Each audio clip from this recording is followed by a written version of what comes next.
विनोद खन्ना काफी संपन्न परिवार से ताल्लुक रखते हैं। इस मशहूर बॉलीवुड एक्टर को कारों का बहुत शौक था। उन दिनों मर्सिडीज कार एक स्टेटस सिंबल हुआ करती थी। अपने करियर के शुरुआती दिनों में ही अपनी मर्सिडीज कार खरीदी थी।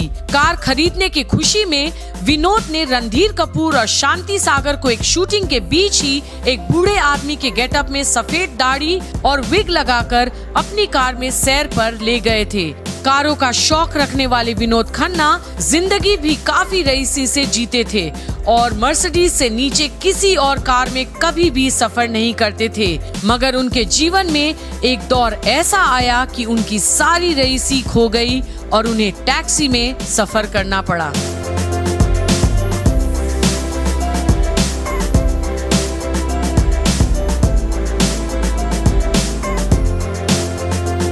एक विलेन के रूप में फिल्म करियर की शुरुआत करने वाले विनोद खन्ना के हीरो बनने तक का सफर काफी रोमांचक है।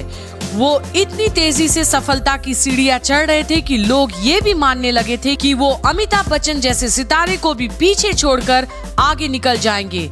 मगर तभी विनोद के जीवन में भगवान का प्रवेश हुआ। ये भगवान थे आध्यात्मिक गुरु आचार्य रजनीश। ओशो के नाम से भी काफी मशहूर हैं। ये वही आध्यात्मिक गुरु हैं जिनके प्रवचनों पर तब दुनिया दीवानी हो रही थी। विनोद भी उसी लपेट में आ गए।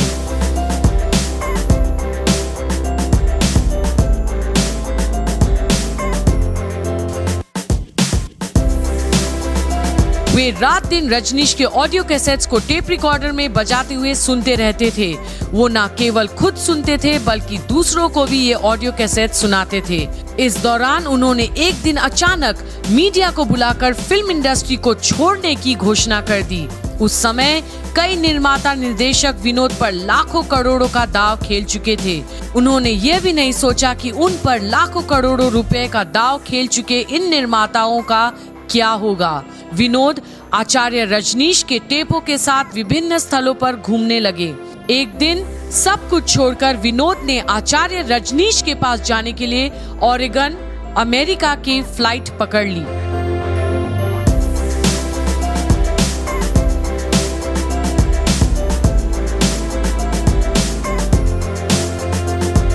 इसके बाद 5 साल तक विनोद खन्ना ने रजनीश के बगीचों में बागवानी करते हुए बिताए। इस दौरान वह फिल्म इंडस्ट्री को पूरी तरह भूल चुके थे।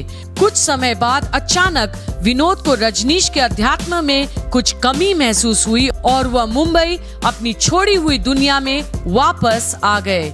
जब विनोद लौट कर आए, मुंबई में बहुत कुछ बदल चुका था। उनकी पत्नी गीतांजलि ने अपने दोनों बेटों को अकेले ही बड़ा कर लिया था। विनोद खन्ना के पास उस समय रहने के लिए कोई घर भी नहीं था और ना ही पैसा था।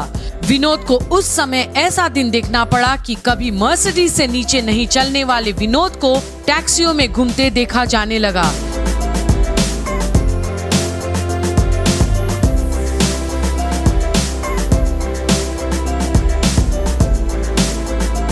तब जाकर उन्हें महेश भट्ट और मुकेश भट्ट ने सहारा दिया।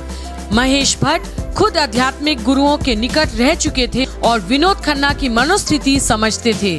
धीरे धीरे समय बीतने के बाद विनोद को फिर निर्माताओं ने साइन करना शुरू कर दिया। मगर अब अमिताभ बच्चन बहुत आगे निकल चुके थे। विनोद खन्ना की उनसे अब कोई रेस रह ही नहीं गई थी।